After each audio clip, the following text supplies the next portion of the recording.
to one of the most interesting sessions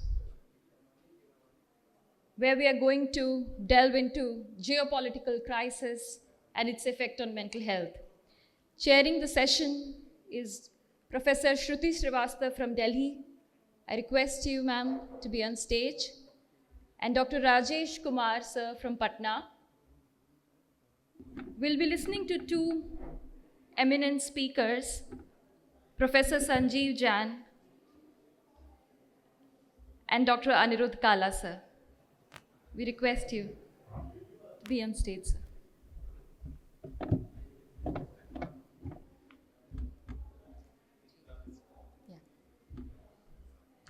Is it going to be a talk on genetics, or is it going to be a talk about history of psychiatry? Or maybe something else? We'll get to know. I'm so thankful that Dr. Jain is here with us today, in spite of all the chaos that has been happening. I request our chairpersons to introduce our two speakers. So it gives me immense pleasure to be here on the World Psychiatric Association, Narratives of the Mind, Bridging Psychiatry, Art and Literature.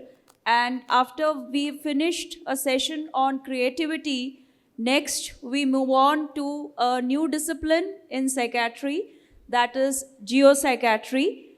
And this is a new discipline that deals with the geographical boundaries, the political determinants, and plays how different aspects like the commerce, the economics, culture, they all encompass together, and we need to focus as policymakers, as clinicians, and social and political determinants all encompass, and how we are facing these issues. So with this, I now introduce Professor Sanjeev Jain. He is a Commonwealth Fellow at the Cambridge University of UK, where in addition to learning research methods in genetics, he developed an interest in the history of psychiatry. He is a clinician, teacher, researches the genetics correlates of psychiatric and neurological diseases, and heads the molecular genetics laboratory at NIMHANS, Bengaluru. He is an adjunct faculty at the National Center for Biological Sciences, Tata Institute of Fundamental Research, Bangalore. He's been involved in volunteer work with both governmental organizations, NGOs, and member of committee for drafting the mental health policy document for India. So he is a very renowned personality. I welcome you, sir. Next is... Thank you, Shruti. Now I invite our speaker, Professor Sanjeev Jain, sir, to start the deliberations. Good morning, and thank you everyone for being here and for inviting me.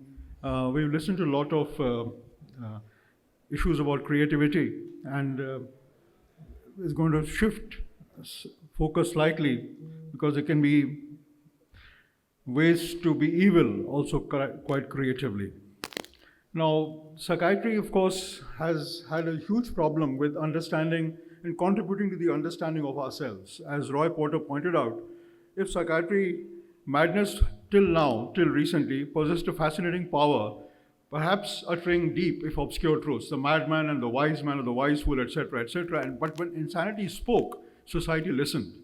One institutionalized and now medicalized with the psychiatric profession, madness has been robbed of all its allure. It's just become a dopamine imbalance or a serotonergic imbalance. So the mysteriousness of psychiatry has disappeared, and it's therefore lost its dignity and truth. The madman is no longer an object of admiration, but an object of disgust.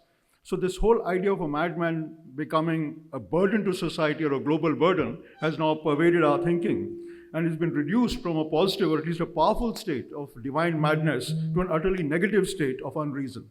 So this whole transition has occurred in the last 200 or 300 years, and it has had a huge impact on how we view madness and our own profession in many different ways.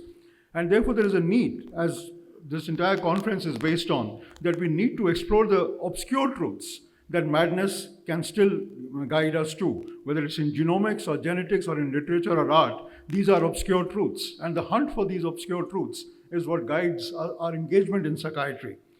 In the more recent past, over the last, let's say, 150 years, what you see on the left are prominent writers, James Joyce, Samuel Beckett, Flann O'Brien, August Strindberg, Günter Grass, Franz Kafka, August Strindberg, who basically define what it is to be a phenomenologically thinking, engaged person in European society. And their ideas have transformed how we view the world in general over the last 200 years. But on the right, the literature or madness in India, all of them had a mental illness or had a first-degree relative with mental illness. That's why I put this up. Okay, so Pirandello's wife was mentally ill. Franz Kafka was supposed to have a delusional disorder. Strindberg had a paranoid schizophrenic illness.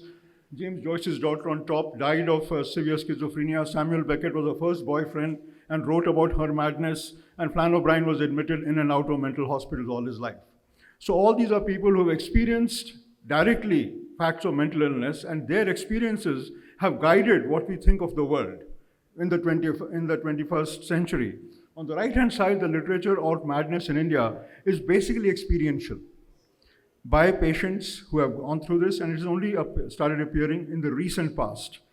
What you see in the middle is the conversation between Hannah Arendt and Karl Jaspers. Karl Jaspers, as you know, is the basis of modern-day psychiatry, and Karl Jaspers and Hannah Arendt discuss the nature of 20th century world within the concepts of the philosophical traditions of Karl Jaspers. So it's very important that these ideas link back to society.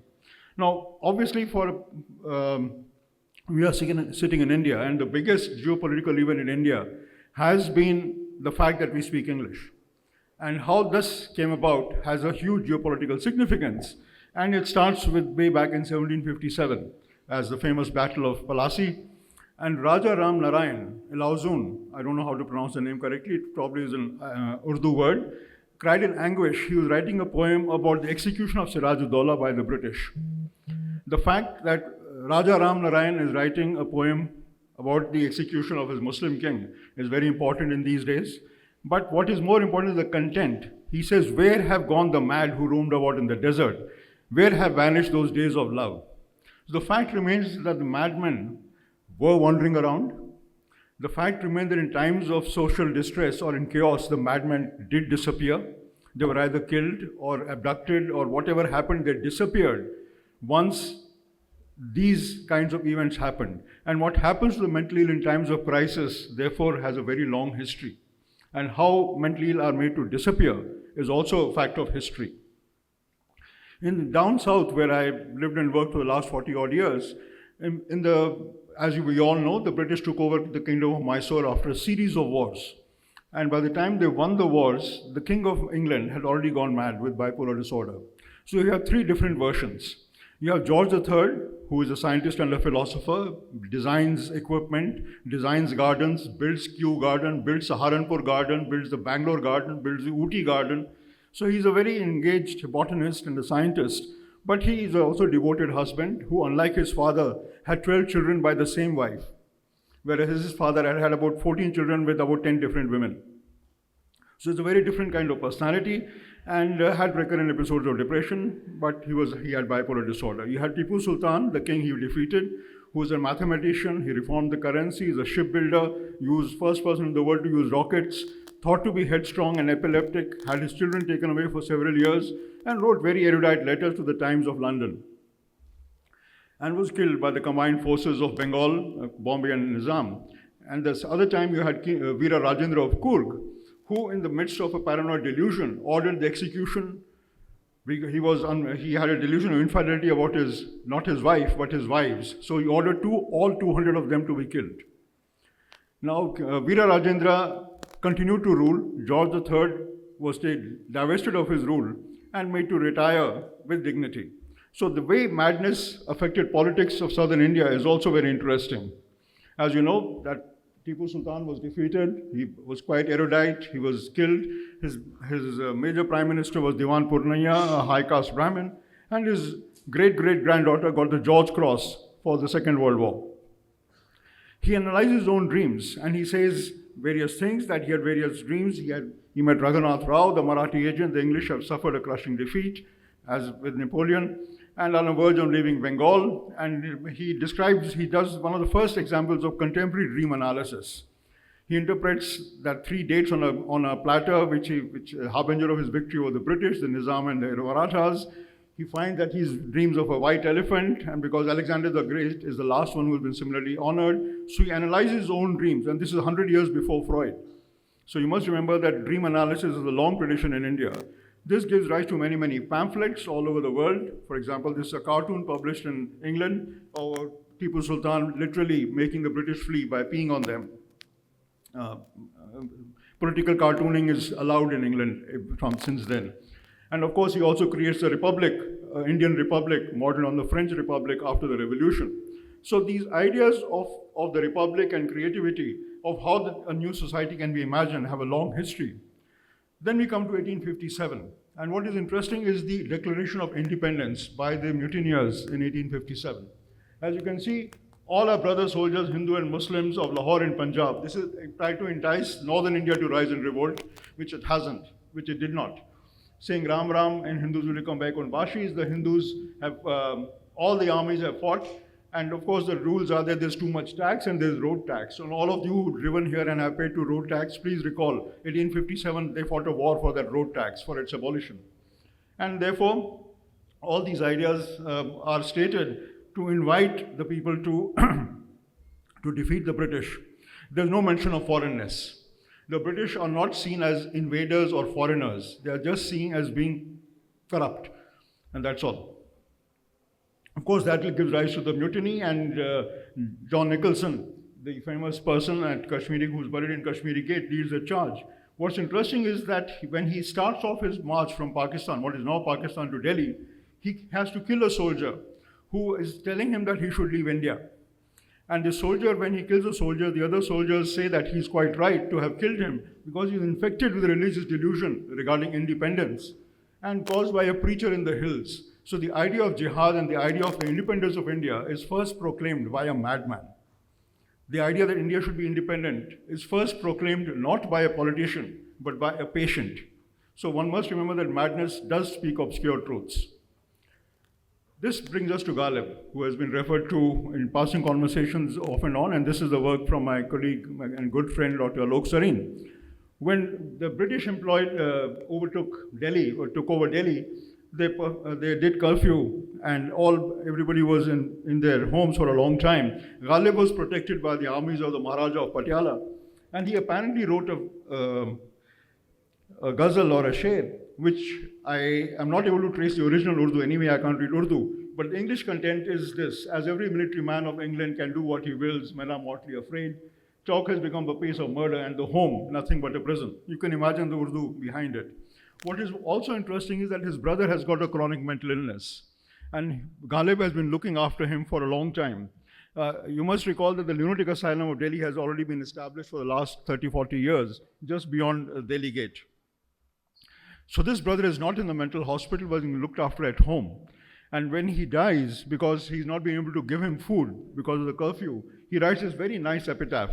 On the 19th of November, a Monday, once again, that day whose name should be struck from the list of the week's days. As you can imagine translating this in your mind to Urdu, it's much more elegant than it reads in English. And the years of sanity never showed anger, and the years of madness troubled no man, which is about as apt a description of a negative schizophrenia as one can think of, but lived a life a stranger unto himself. So the fact that psychiatry interfered in Ghalib's own poetic imagination is quite evident. So whether you can deduce his creativity to the social fact of living in London, in London-ruled Delhi, or the fact that he had a schizophrenia patient as a brother, and therefore had heightened attitudes of creativity, is something that can be discussed. The events of 1857 gave rise to a range of creativity. So these articles are mainly from Bihar and UP, or the folk songs which were sung during 1857. And for the first time you hear the word Firangis. Storm in the river, far off is Inglistan, hurry up, quit you perfidious Farangi. So these kinds of songs and creative output from the geopolitical crisis start coming up. Suraj who is the chief poet of Bundi, and is talking and composed a poem for the death of Khudat Khan. And the first one, the eulogy for Khudat Khan, who is the Muslim chief of the Rani of Jhansi. So due to one day, the world will forever remember me. The fact that the Rani of Jhansi, her topmost general, was Muslim, and for whom poems are being written by her citizens, is also very interesting. Of course, this is also accompanied by poems in England, pointing to other kinds of crisis. Of course, after 1857, the asylums come back, and again you find a reassertion of independence by a madman in the asylum of Bareilly, who tells the British soldiers who are coming that they want Europeans to leave, and they want India to be independent, and for that he's put into a cell and locked up again. So the fact that independence recurs as a delusion is also quite obvious. What is also obvious are the various other kinds of delusions which are prominent even now. We have Mr. Putin visiting us, and India was supposed to be given to the Russians by a madman in Delhi in 1880. So these links between the madman's predictions and what happens now is also quite clear. The Delhi asylum has got very interesting wolf children being admitted. And one of the reporters who covers these wolf children who are being abandoned in the forests around Delhi is one Rudyard Kipling. And therefore, the psychiatrist writes, the case of singular interest as young Rudyard Kipling came on the staff of the Civilian Military Gazette a few years later, and it is not improbable that the wolf child of the Delhi asylum gave him his idea for the creation of Mowgli. Now, if India could claim the copyright acts of the Jungle King, our foreign exchange crisis would no longer exist, because you would have made millions and millions of rupees. There's also an interesting issue of Hoenigsberger's asylum in the Punjab, in Lahore. The facts of it are not very relevant. 35 years in the East, he starts the first mental hospital in Lahore. He's a German doctor and he works there for many years, and then he finally leaves back for England. But the frontispiece of the book, he writes, from the East, by the power of the merciful one, lights of science, religion, and culture have shone. But what is very interesting is the fact that Arabic is written in Devanagari script. And the fact that the languages have been divided only recently through acts which are not logical, that this whole aesthetic tradition of Arabic and Persian is lost just because we fight over the scripts is also very clear. So this kind of synthesis of subjectivity is also very interesting. Around the same time, there was also the Mesmeric Hospital of James Jain in Calcutta. Hypnotism and mesmerism had just been established in Europe and made a quick appearance in Calcutta. It was the favorite of the Babus and the educated Bengalis and some of the Englishmen. It was, Israel was a big favorite of Lord Dalhousie, who believed quite fervently in mesmerism. And this gave rise to all the pot-boiler crime stories of people hypnotizing others, making them sign over their properties, making them commit offenses, and all this idea of black magic and modern-day witchcraft which came into Bengali folk literature, and what is hypnotism, what is mesmerism. So we even now still offer online MD degree in hypnotic therapy in India. So all these ideas started coming in 1860s. And my colleague, Pradipta Roy, has written a whole chapter on how mental health is portrayed in the vernacular idiom of Bengali magazines in the 19th century. And this becomes a favorite thing for movies even later. The other aspects that come into this whole process is things like dream analysis. So Mr. Ram Narayan, who's a licentiate medical practitioner, not even MBBS, writes a whole book on dream analysis. And this is just before Freud starts writing. So the fact that things like dream analysis are part of Indian experience is very interesting. The authors who contributing are Dayanand Saraswati, Surendranath Chatterjee, Adolph Meyer, and Morton Prince. So all the beginners of American psychiatry are writing to Ram Narayan, who is not even a doctor, about dream analysis in India. And Morton Prince, the founder of American neuropsychiatry, has this to say: how Indian philosophy and Western philosophy are approached one another, the conception of the phenomenology of the universe and the reality of matter is substantially the same. So this is late 19th, early 20th century. American neuropsychiatry and Indian neuropsychiatry are somewhat similar. Then, of course, we have Jallianwala Bagh of 1919. I'm trying to go in a kind of a timeline here. So 1919, of course, is immortalized by Sadat Hasan Manto. It happened here, a short fiction by Manto, who doesn't shy away from the fact, from the attitudes and positions of the public that allowed this to happen. One must remember that General Dyer was not British. He was born in India. He was a second generation Englishman. His family continued to have holdings in India. There was no movement to boycott Mohan Meekin's beer. Mohan Meekin and Dyer were the prominent makers of beer, and they owned all the beer brands all the way to Hong Kong. So Dyer was part of that family, which also set up the first whiskey and beer making in India. As he was Indian. And the soldiers who shot were all Indian. They were never Britishers. Despite all the things you read about British soldiers playing football with the heads of citizens, is complete falsehood. The regiment was an Indian regiment which did the firing. So Manto points that out as to how, in this very poignant story, which actually focuses on a ruffian who gets shot leading the protest against Jallianwala Bagh, and then his sisters, who also happen to be commercial sex workers, carry on with their life with the British. So as to how India carries on despite the brutality around it. There's also a series of poems in the Bihar State Archives which mix revulsion and diatribe. Many are in rhyme, some looking more like the Shia Marsiyas or the laments, and many are just political and religious wrath. But the fact that this Jallianwala Bagh created this kind of literary output is very clear. The other literary output which is very interesting is down south. So the first time Indian soldiers had participated in the First World War. So this account is a fictional account of an Indian doctor who comes from the lower castes, is taken to England and dies while defending the honor of a French woman. So he traces the life history of a person who is oppressed at home and suddenly discovers the power of sacrifice and glory in Europe. So this idea that Indians could have an experience way beyond their own village, all the way in the battlefields of First World War, is also quite interesting. Of course, during this whole thing, he also describes a number of other things. This is the personal notes of Lodge Patch, who was the superintendent of the Lahore Mental Asylum. He had something like Rosenhan and debates. So some journalist got himself a reception order and wrote a story on the bad condition under the asylum. So this is just to show that investigative journalism hasn't really, is much the same even then.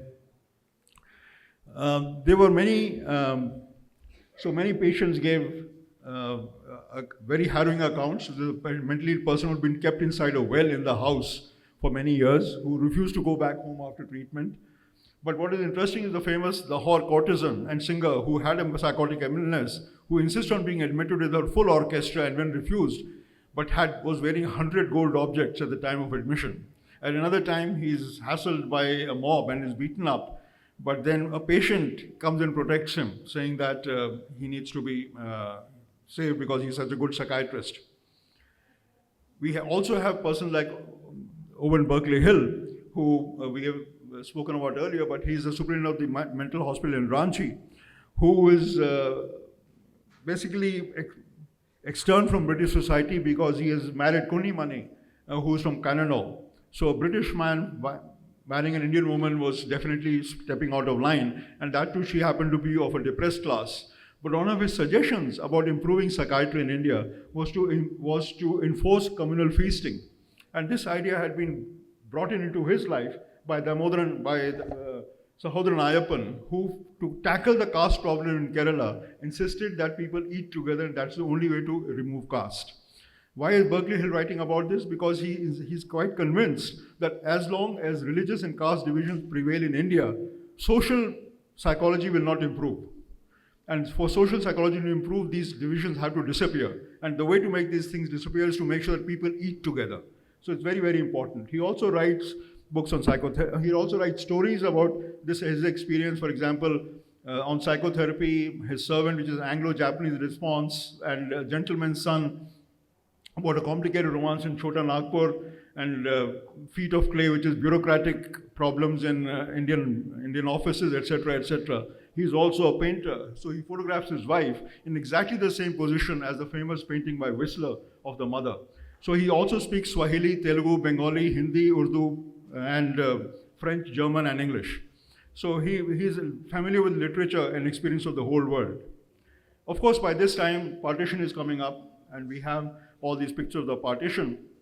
That is Churchill getting angry with the slow pace of reforms, Churchill cutting off the hands of Indians, famine conditions in India where the British ruled, the British disappear, what Dr. Kala calls the scuttling of India, and the Congress and the Muslim League refuse to talk to each other and ultimately vote for partition of India.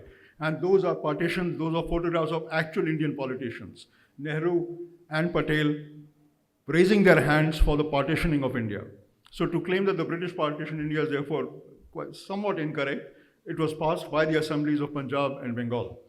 And you know that these were divided, and they continue to be divided. You can see the large chunks of white and red here. Then, of course, the first map, and now the second map. And the British themselves had noted that linguistic partitions will continue even though you do the religious partitions. And India has no plan as to how to handle its linguistic partitions. And that is a bad idea. So the idea that these partitions will continue is very clear.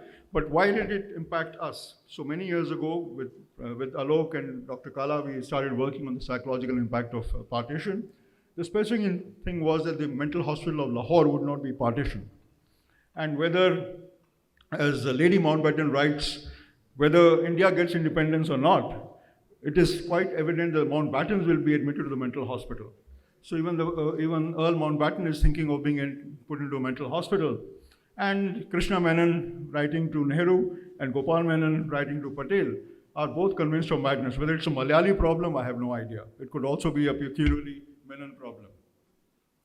Of course, into this writes Sadat Manto, which is quite evident, and also many other authors like General Hamid, who is from the Pakistani army, but Army of Pakistan, but he was the ADC to Lord Mountbatten, and he wrote a book about his time. And this is his opening remark. The British are a very just people. They left India in as many pieces as they found it. The British had left, and before leaving, they had wounded us so deeply, it would take years for our wounds to heal. And they have cut us with such incompetent hands and blunt instruments that generations had been destroyed. No one has the courage to stitch the open wounds. So this medical metaphor is quite clear. This is a plea for sanity, is a lecture given by Mahatma Gandhi a week before his murder, a plea for sanity. Mahatma Gandhi actually appeals that the politicians of India should behave like the superintendents of mental hospitals, who by gentle cajoling and their behavior improve the behavior of their patients. So he wants the politicians of India to be like psychiatrists. Both psychiatrists and surgeons don't live up to that hope of Gandhi. This becomes important because, as George Orwell wrote in his obituary of Gandhi, I have paraphrased and read here, because it's quite clear that all these notions of reason and logic fail when you're talking to lunatics. Okay, when the question becomes who is sane, was Hitler insane, or was it the society itself had gone insane? And this madness as a process, as a fact of all the politicians describe partition as a junoon, ki log pagal ho gaye the. So this idea that madness had infected the whole society is quite common at that day, on those days. And Dr. Davis gives this very nice account of a patient who is affected by the partition. He's a Bengali chap who suddenly has a delusion that he's become Mohammedan. And he starts calling himself a Mohammed. He develops a delusion of blasphemy against goddess Kali, then he calls himself Muhammad, then he has a blasphemous idea of Muhammad, changes it into a Christian name, then has blasphemous idea about Mother Mary. So in the patient's mind, blasphemy is a constant theme. The object of the blasphemy changes from Hindu to Muslim to Christian, all in one lifetime, all in one admission. So the fact that religious identities, even in a madman, could flow so easily into the attention of a psychiatrist means that there was a certain fusion of all these religious ideas in a person's head. Now, when Gardner Murphy, a famous American psychologist, was asked to interview to assess the reasons for this evil violence which was going on, he was worried about the fact that literacy may increase to 90%, but the deeper literacy of understanding each other's cultures, each other's spaces remain. And this was a real problem because this deeper understanding of our own ethos seemed to be lacking. And now we insist on looking at people in their community and clan networks as a perverse reaffirmation of the British gaze is what we all adopt. Now, although they feel that all they should improve, but they have no fund and there is no actual interest in reconciling these cultural differences within India. And that's a problem in psychiatry. Now, there have been almost a flood of writing on partition in the last 10 years. These are just two of the hundreds of books. Stories about partition of India is in 5 volumes. It has around 70 stories. This is on the Bengal partition, Prafulla Roy, which covers all the time till 1970s, till the Bangladesh war. And of course, Urashi Batalia and others have been talking about this. And Alok and I wrote a chapter in this book, which incorporated studies from the partition of South Africa, of Congo, and how that is actually similar to the experience of what is happening in India, what happened in India. And what Ashin Nandeep said is quite clear, that it's a repressed record of what we have done to ourselves. So the fact, the violence of the creative ways in which we discovered how to be evil is also something that we must be aware, that we are very creative in the ways to be evil in India. And you can read these accounts to see all these stories and accounts as to how creatively evil we were. And therefore that is described in detail in this book, which Dr. Kala, Alok and I participated in. And the articles by Tarun Sen, Hima and Anjana Sharma and Sukeshi Kamara especially look at the literary output out of the partition and what it means for understanding the psychological experience of the society at that point of time. Trying to understand all this was a person like Satyanand, who was the first professor of psychiatry at the All India Institute of Medical Sciences.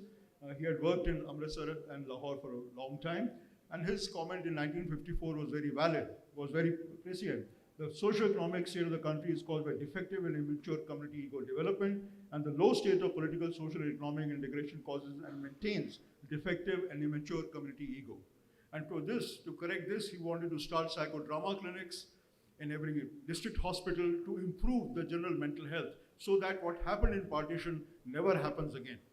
Obviously, that idea was never followed because nobody in India wants that kind of mental health to occur. So we are very comfortable with having mental ill health and calling it an epidemic of mental ill health, rather than saying that how can we improve mental health. Because what he wanted to do was create a new man for India, a new man for a new India. He said India is the only place in the world where all religions and all races coexist. So we are the only country in the world which can create a new man, which is free from all the religious wars that you have seen in Europe or the slavery you have seen in Africa. So we are the only place who can create it, and therefore we must give it a chance to create a new man for a new India. And you can read all about his work in many places, including at the All India Institute. The books are there. Why is all this important? Because when Jaspers and Hannah Arendt tried to discuss all that had gone wrong in middle century Europe, they found that it was not a question of who was guilty and who was psychopathic or the leaders. It was the problem of the German people who followed them. It was not a problem of a person. It was an ethos of evil. Okay? And when radical evil occurs, it spreads. And that is a real problem. So that we move directly from the past to the future by leaping over as if a future, and we are filled with mere current events. What people have been talking about, people glued to their phones, living entirely on the moment, devoid of any historical understanding of their lives. Just give me 1 minute, sir. And in the last 100 years, people moved from this humanity, which Professor Kumar was talking about, the Renaissance and the universality and the creativity. We moved directly from humanity to nationality to bestiality. All of them were driven by creative impulses. Sometimes the creation of good and sometimes the creation of evil. But the creative process of the bestiality is also quite clear. So what is it that we understand? The psychological trauma of the colonized has not been assessed by the colonized themselves. We read Frantz Fanon, we read the Western literature, we don't produce that literature ourselves. It's a larger indifference towards people considered less inferior, who considered inferior. So for example, if you look at the world from Haiti in the Caribbean and the whole of Africa, west, north, east, and sub-Sahara, all lines are being drawn, tribes are being made. And within our continent, from Israel to Gaza, the Sykes-Picot line to the Durham, to the Radcliffe, to the McMahon, Palestine to Burma, is a series of lines which are being created to create geopolitical conflict. Do we see any writing about psychiatrists from these areas about what their patients are facing or what they think of psychiatry? Psychiatry is basically a disease of the selfhood, as we've been discussing. but inputs powered by literary engagement are not very prominent in our own society. As Dr. Kumar pointed out, this whole process started in the time of Renaissance when the mind was secularized. Like the body was secularized, our mind also got secularized. We could think of ways in which to think of the mind. But can psychiatry in South Asia stand up and provide the basis for a more nuanced and a complex notion of modernity is the issue. And therefore, how do we understand all these effects of trauma and geopolitical crisis that we now face? Okay, and therefore the need to develop a social, this is how we end the book, that there's a need to develop a socially politically relevant discourse that addresses the contemporary tensions and prevents us from dividing ourselves into smaller and smaller identities and states. I'll end with just this. This is again a passage from Manto, but those are the times when arguments, counter-arguments, philosophy were worthless. Those days, I closed the windows and doors of my mind exactly the same way as in summer people close the doors and windows of their house while going to sleep. Although at that time, there was a greater need to keep the mind open. And so, but what could I do? Perhaps there's a need to keep our minds open to geopolitical realities, even now, to understand what is the fate of psychiatry and psychiatric patients. Thank you.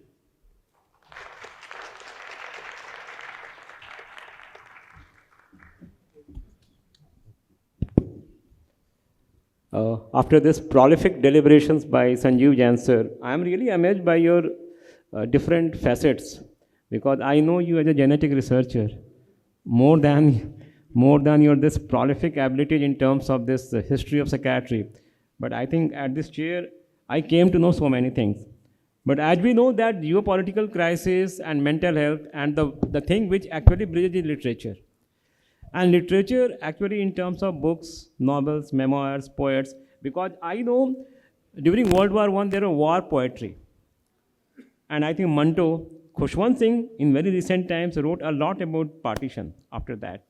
So definitely literature gives us a mirror. And we know beyond political diplomacy, we have cultural diplomacy and language diplomacy. So thank you very much, sir. And now I would request our second speaker,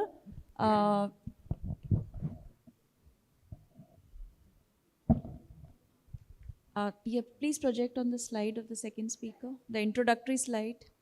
Okay. So Dr. Anirudh Kala sir, I would request sir to give a talk. He is an Indian psychiatrist based in Ludhiana, Punjab.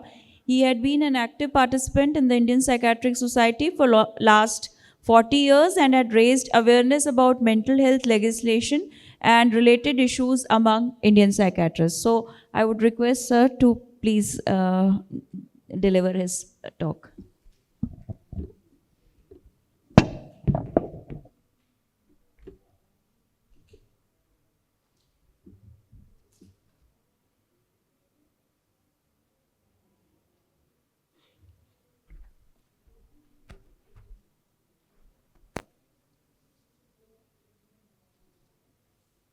Remember this hard copy, but there are some pictures too. Now, we have been talking about geopolitical crisis. What exactly is it? Geopolitical, climate crisis, or other factors beyond the control of the normal populace. It is the normally taken for granted rights to life, liberty, and property suddenly have no value.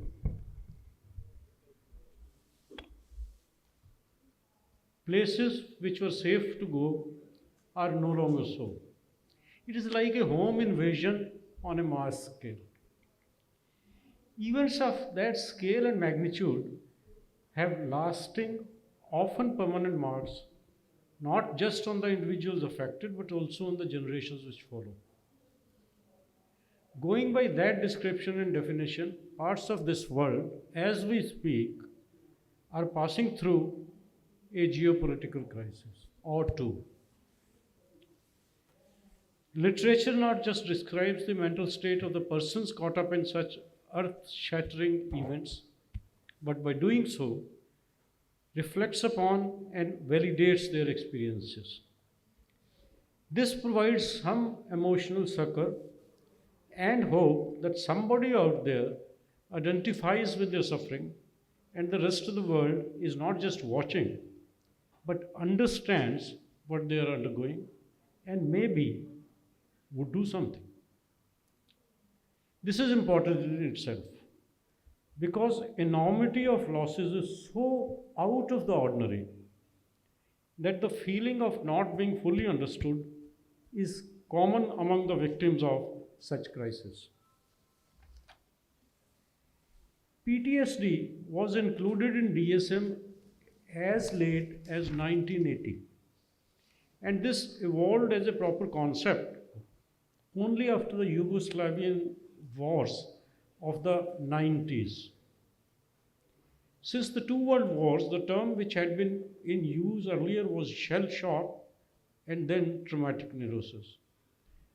From the historical perspective, the significant change brought in by the PTSD concept was the stipulation that the cause was squarely outside the individual as opposed to being intrapsychic even in a small part.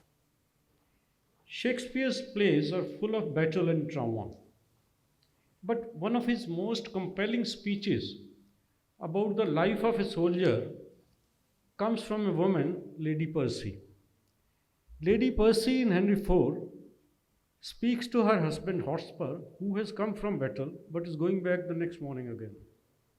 She has watched him and asks, "Tell me, sweet lord, what is it that takes from thee thy stomach, pleasure, and thy golden sleep?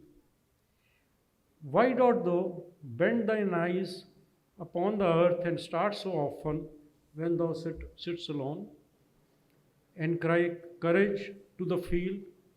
And thou hast talked of sallies and retires, of trenches, tents, of palisades, frontiers, parapets, of basilics, of cannon, culverin, of prisoners' ransom and soldiers slain." A better description of flashbacks and autonomic symptoms of PTSD is hard to find. This description by Shakespeare in Henry IV appears to meet many of the diagnostic criteria for PTSD in DSM, although Shakespeare wrote these descriptions 400 years before PTSD became an accepted concept in psychiatry. Thus, literature has often been A. centuries ahead in describing accounts of mental state during wars and other geopolitical crises, and B. is more layered in description. While each geopolitical catastrophe is unique, good literature written about any war or forced migration relates equally well to any other war or forced migration, even if the two events happened centuries apart and on opposite sides of the globe. Diary of Anne Frank was written originally by a teenage Jewish girl hiding in Netherlands during the Second World War. She was later imprisoned in a Nazi concentration camp where she died. The diary was published after the war as a widely acclaimed book and still later as an award-winning movie. Ironically, and very importantly, with some simple changes in names, place, and dates, Diary of Anne Frank, a Jewish teenage girl, could as well be the diary of a young girl living in Gaza during the recent years, or even at present. In fact, Anne Frank, a 13-year-old girl in Gaza, actually wrote an almost similar account, which was found after her death in a hospital bombing in Gaza some months back. While literature can empathize and validate the experiences of people caught up in a geopolitical crisis, the mental health professionals can also borrow a leaf from literature to introduce a degree of intuitiveness and cultural sensitivity in their interventions. A senior professor of psychiatry who had worked with an international team during the Bosnian wars narrated an incident where in a refugee camp, he happened to ask a woman, "How do you feel?" There was an angry retort. "What do you mean, how I feel? My husband and my sons were killed before my eyes. My house was burned. I am a refugee in a camp. I am in a refugee camp. How do you think I feel? How would you feel?"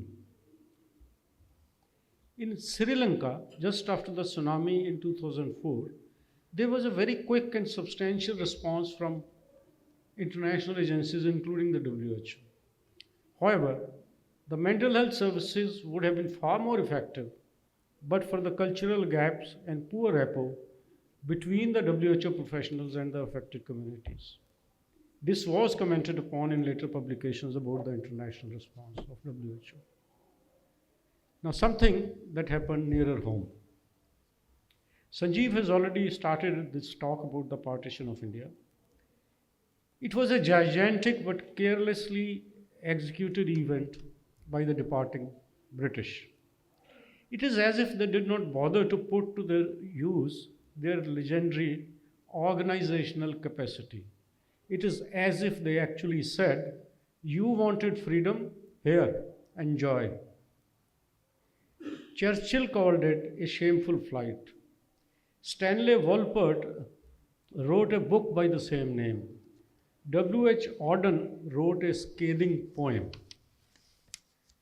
During the partition of India, within a period of a few months, more than 1 million people died a violent death and 10 million were uprooted from their homes, making it the largest forced migration in the history of mankind. At least 60,000 young women were kidnapped on both sides, raped, forcibly converted, and married to. And years later, when these women had settled down in their new lives, India and Pakistan reached a pact, and those 60,000 women were forced yet again to leave their new families, including the children they had by then, to go back to their early families across the border and against their wishes, because it had blown up. The issue had blown up not as a humanitarian issue, but as a patriarchal issue, because the honor of the families of the two countries depended on it. There were very few mental health professionals at the time, and those few were themselves traumatized refugees at the time. However, they were writers, and they did not lag behind. Some of the best literature from the subcontinent was written at that time by the likes of Manto, Bhisham Sahni, Amrita Pritam, Kurutalind Haider, Faiz Ahmed Faiz, Krishan Chandra, Khushwant Singh, Krishna Sopti, Ismat Chugtai, and many others. Ritvik Ghatak, the filmmaker who was himself a refugee from Dhaka, produced 3 poignant movies about partition known as the Partition Trilogy. Of course, literature cannot provide physical relief from the displacement or solace for the grief over the lost ones. It would be careless to suggest that it can. But it does provide validation to those affected that there are people who know exactly what they went through and that the world at large cares and maybe, just maybe, will do something. Literature also passes on the sufferer's state of mind to posterity, thus preserving the trauma legacy. Now, something personal. My parents came from Lahore during partition riots, and I was one of those thousands who were conceived in what later became Pakistan and were born in independent India. This cohort crossed the Red Cliff line as unborn babies. There must have been thousands of them. I grew up with children of other refugees this side the border. At home, from our parents, all one heard was how everything was so great back in Lahore. There was never any mention of violence. Other than the smoke screen of retrospective glamorization that things were so good in Lahore, there was complete silence. Even as children, we sensed that everything is never so idyllic, particularly when conversations reached us about relatives who had faced devastation. When I asked my mother about it, and children did ask repeatedly, the stock reply was, nothing happened in our mohalla, it happened in the next one. All mothers were saying the same thing. Nothing happened in our village, it happened in the next one. The silence was stunning. When we grew up a little more, we came to know that we were being protected by our mothers and fathers also from the uncomfortable fact that some of our relatives too had been active in the riots. We were being protected from the fact that the difference between perpetrators and the victims was not that stark in the summer of 47. In that one significant manner, Holocaust in Europe was very different from partition of India. Holocaust was one-sided, partition was not. 1 million plus people were killed. The British did not kill them. We did. In Holocaust, one side was the perpetrator and the other victim. It was simpler. Trauma could be ascribed to one side, guilt to the other, and one could move on. Partition was more complex because both sides were victims as well as the perpetrators. When I joined psychiatry 25 years later, there were still some patients with residual symptoms of partition violence, the symptoms steeped in blood and gore and rape and violence. There was a patient who had shifted from Sargodha, that I remember that was probably the first such patient that I saw. And she was seen coming out from the ventilators at night, Muslim men with long beards, very tiny like Lilliputs, shouting Allahu Akbar and threatening to rape her and descending down the wall. And in one of these episodes, that woman jumped from a terrace and killed herself.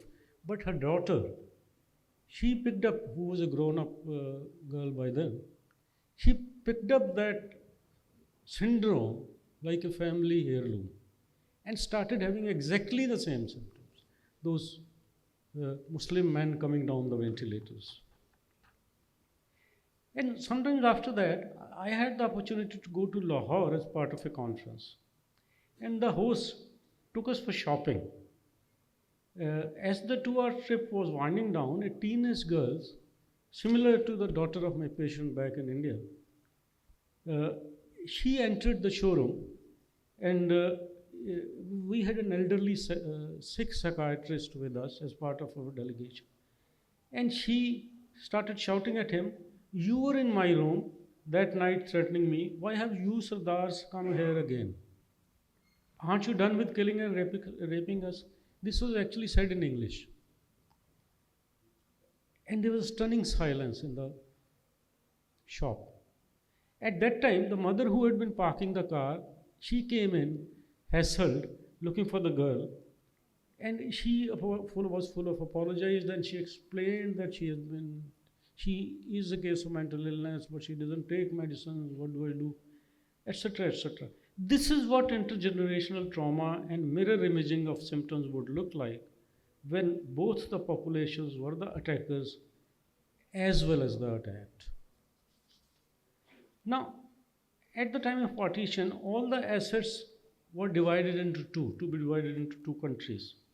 The army, the police, the government staff, even the prisoners in jails, they were divided and they were asked their option, we want to go to India or Pakistan.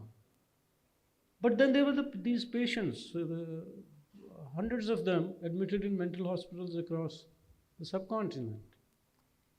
They were also to be divided, but how to divide them? Nobody asked them their option because they were not supposed to be, sound enough to give us proper.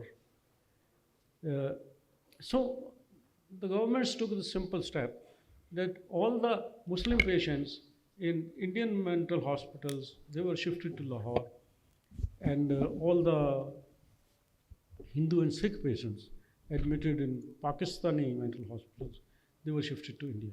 But in that mess, some of those who actually should have gone to Dhaka, they were sent to Lahore. They spoke Bangla, they didn't know Punjabi at all. But it was a chaotic time, and that is what happened. Now, this knowledge, which report actually Sanjeev collected from somewhere, from a mental hospital officer, that information then finally it led to interlinked short stories about partition, which I wrote, Unsafe Asylum, which has many recurring characters, and two of them are inmates of Lahore in mental hospital before 1947. This book, Unsafe Asylum, was subsequently translated to Bangla by my friend and colleague Dr. Anirudh Kala, who is sitting right there, and also into Punjabi, which was, just as it should have been, because Punjab and Bengal were the only two states which were divided. Now, there are two patients in mental hospital Lahore in September of 47. The riots have started. The city is very unsafe. The mental hospital Lahore is safe. On this particular day, 169 OPD patients were duly seen, and 2,000 some patients are admitted in the mental hospital Lahore. And they have started making lists of who is going to India out of those. And these two patients, one of them is a Muslim, Rulda is Sikh, there is a Fatu. They are close friends. They have been there for a long time. The families they have recovered, they have discharged, they are already discharged, but the families couldn't come because of the chaos, and families felt that the mental hospital Lahore is a safer place to stay in than outside the mental hospital Lahore. Now, these two, Rulda and Fatu, they are having a discussion at night. Rulda wants to know, have the outsiders gone mad? Fatu chuckles. Yes, they have. You really think so? Fatu condescendingly says, we are at least more predictable. Rulda was a fair man. He says, not always. Well, we are predictably unpredictable. Outsiders are unpredictably unpredictable. That makes us more predictable.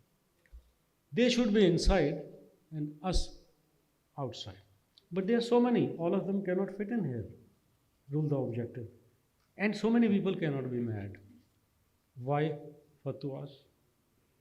Sweating a mosquito on his arm. The majority has to be sane. Rulda did not sound fully convinced himself. Why? Because if most people were insane, the world would come crashing down.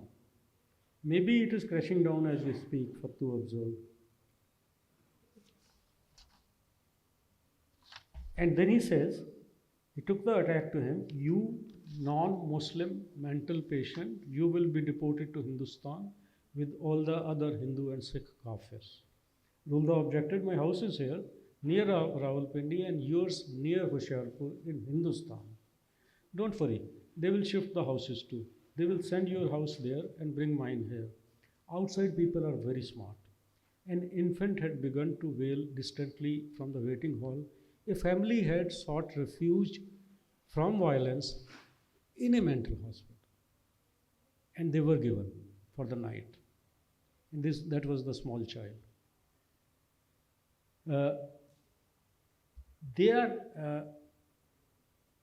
Outside people are very smart. Ghanta smart. They are killing people faster than you kill mosquitoes. They need electric shocks. Then his pragmatic side took over. But all of Lahore, we do not have that much of electricity. Fatu agreed. There was a pause. Then, you know the big sign over the gate which reads Mental Hospital Lahore? We should take it down and put it up inside so that everybody is clear which side of the gate is the actual mental hospital. Now, that was the first story, and this last story, I will just how much time? Okay, I will. Rulda is transferred to Amritsar, stays in the mental hospital for 34 years. In 1984, what happens is that some family member by mistake, he has come to see some other patient. He meets him, recognizes him, makes the connection, and is willing to take him home. And they are in a train from Amritsar for Delhi. It is October 84. And as the train is reaching Delhi, the news spreads around that Prime Minister Indira Gandhi has been murdered by her Sikh bodyguards.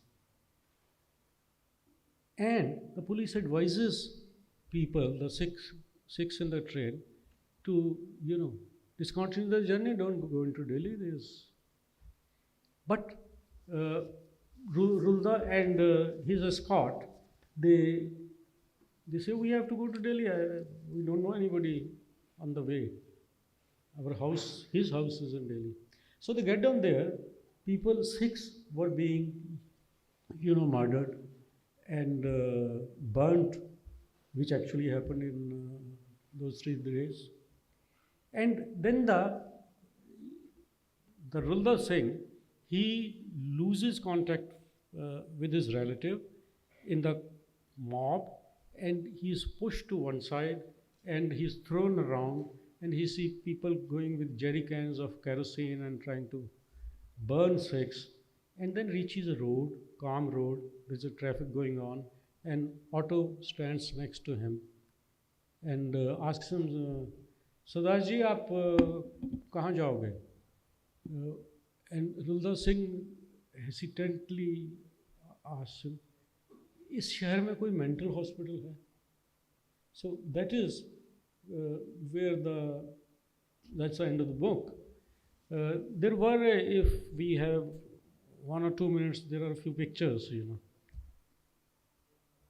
Can I have those slides, those pictures which I gave to Asta?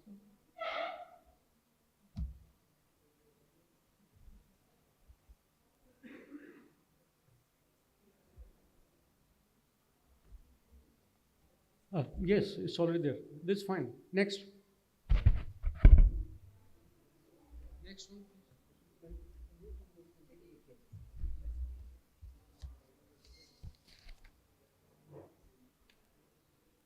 Yeah, writing historical fiction. The lesson is that you can write anything because it's fiction, but then you cannot write everything because it is historical. You can't play around with history. Yes, okay. This is here. Yes. Thank you. So we decided to go to Pakistan.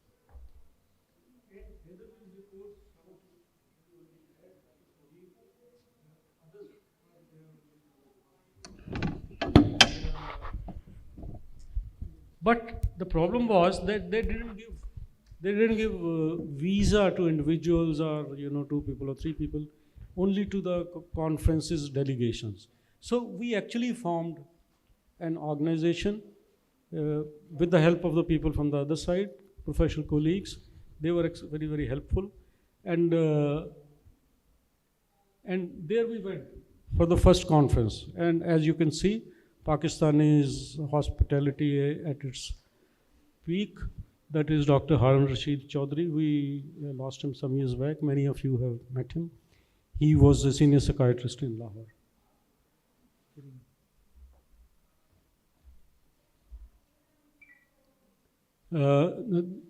These are Pakistani female colleagues. That is actually Ravinder, my wife, sitting there. She's a psychologist. She organized a lot of these conferences. And we enter Pakistan by road to a grand welcome. This is mental hospital Lahore. As it was when we visited. Of course, in 47, these boards were not there. This red board wasn't there. These are the barracks. We particularly took care not to photograph any patients. So you find these places, vacant, but there were patients in rest of the other parts of the country.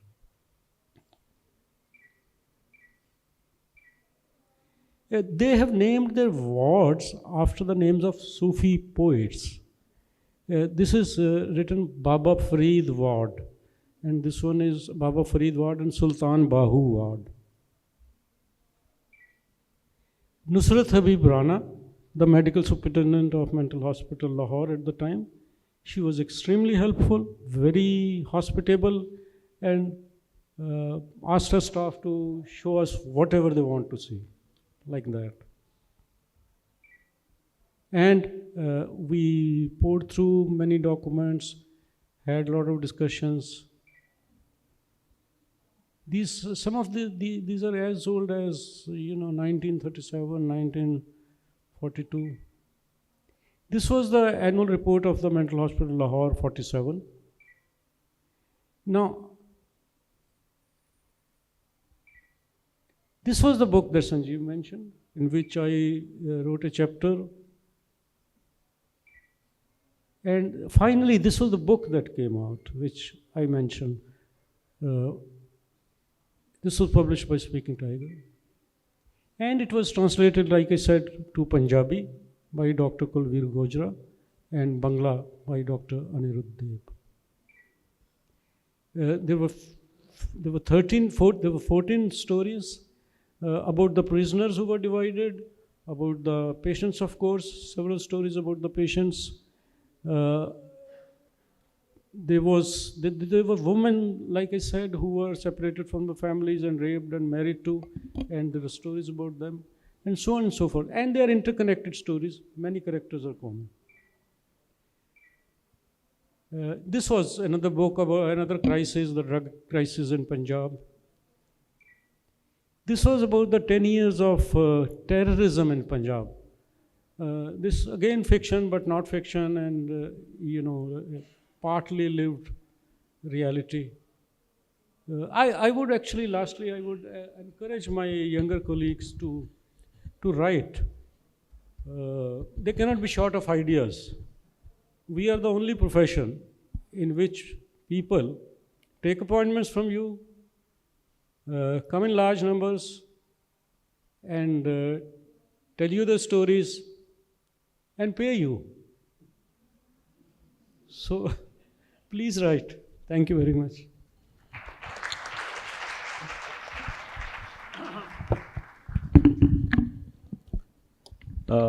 Thank you, sir. I request you to take the chair, sir, here.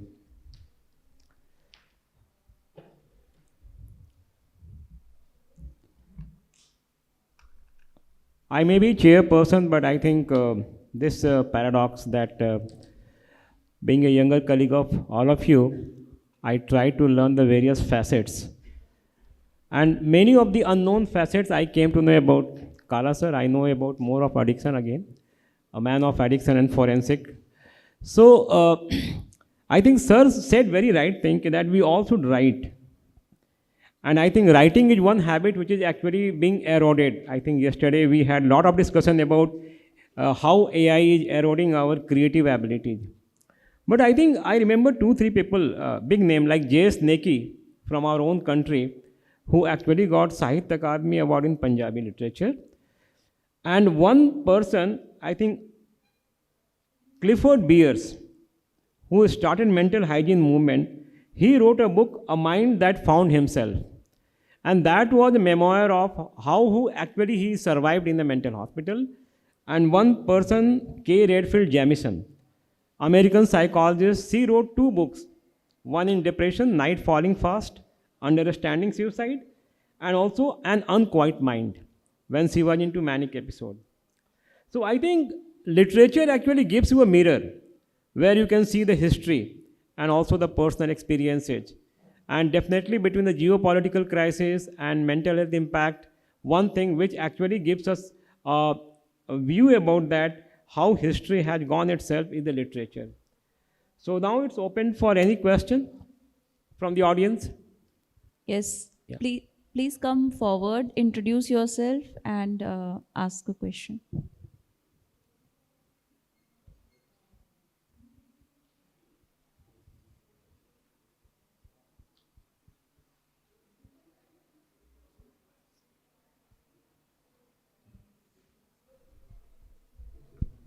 Yeah. So, good afternoon, everybody. So, I'm a clinical psychology resident at the Medical College, Jaipur. So, sir, a lot of times when patients come to us, they talk about the geopolitical problems they're having, the politics they are dealing with right now. And in therapy sessions, we see that patients do talk about the problems, the politics happening around. Recently, I saw a patient who was talking about Gaza, and he dissociated by talking about it. And when I asked him that, what do you used to do when you were getting all these thoughts back, he said that I read about Hitler. So, and it took me a time to understand that how is Gaza and Hitler related, and to join those dots, right? So, what kind of training do we as trainees require in order to understand the geopolitical, the pathologization, and how does that become a problem for the patient? Second question is that does psychiatry right now need a framework in which we don't pathologize the inadvertent effect of the political problems happening in the country or globally around the world?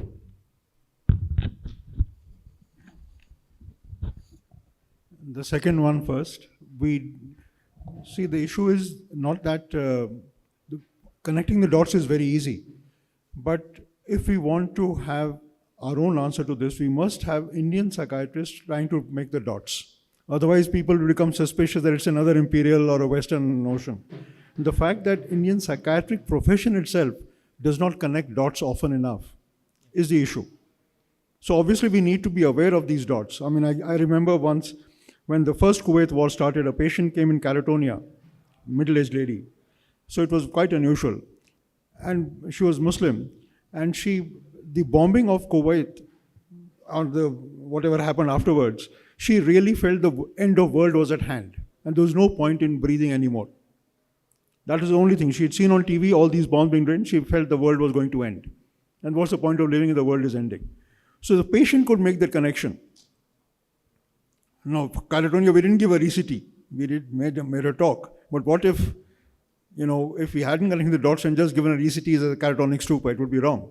So the patients tell you, sort of theoretical understanding of the patient's problems has to be up to date. We cannot rely, as Dr. Kala pointed out, or others have pointed out, the PTSD as a European concept. We have to understand the trauma that we do to our own people. And that should be part of the training. Of all the riots, of all the Kashmirs and the Punjabs and the Tamil Nadus and the Northeast and the Gujarats that happen in India, we have to write about that. Unless we write about that, psychiatry training will not be appropriate. So very well said, sir. Any more questions? One last question. Yes, ma'am. Okay. Myself, Dr. Jayaprakash Russell Ravan. I am a faculty. Last 20 years as a student and resident, and then as a faculty, I understood that the phenomenology which we have studied in fish and sims are it was there classically, but over and above, when we are seeing more and more patients, the phenomenology seems to be little changed, depending on the lot of technological, geopolitical and other changes which you have seen last 50 years or so. So those things, like suppose somebody puts a vermilion very loud and all, then it is more towards a hypomanic or manic things which you see, and lot of other things which are there, and we try to put under the carpet and don't describe it, and from our observation which we see in our clinical practice. Do you, in your all the panelists or the chairpersons and the speakers, do you feel that the time has come that we have to march beyond fish and sims and write our phenomenology which we are seeing and putting into the context? Thank you for that. Thank you. So I wish to thank yes, sir. Yes, I think Sanjeev has already hinted that, and you're right that we need to have. See, if we are living in a world where climate crisis is no longer a theoretical thing, it's right at our door, and it is in our lungs, and it is up there and is up here on your monitors. Plus, what we define as geopolitical crisis has actually become so frequent.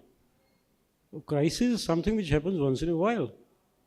Here it is a normalcy which is happening once in a while, and for the last some years at least. So yes, that is why, all the more reason. Now, when a patient says, I'm sad, I'm depressed, I'm not sleeping, I'm, having palpitation, these are the terms, this is the phenomenology that we are used to, this is the phenomenology that we are trained in. This is the nomenclature that we are used to. But what about a person who is,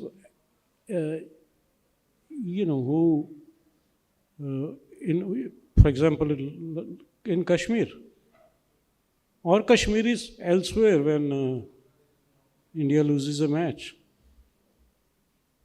I mean, he will say, yes, I am anxious, yes, I am palpitation, but there is something deficient in the terminology, in the lexicon, in the number of words. We don't have those words for that sort of mental state. So we need to have those words. Otherwise, these things will be invisibilized even more and even more. They already are. Thank you. I would request the chairpersons to felicitate the speakers, Dr. Sanjeev Jain and Dr. Anirudh Kala.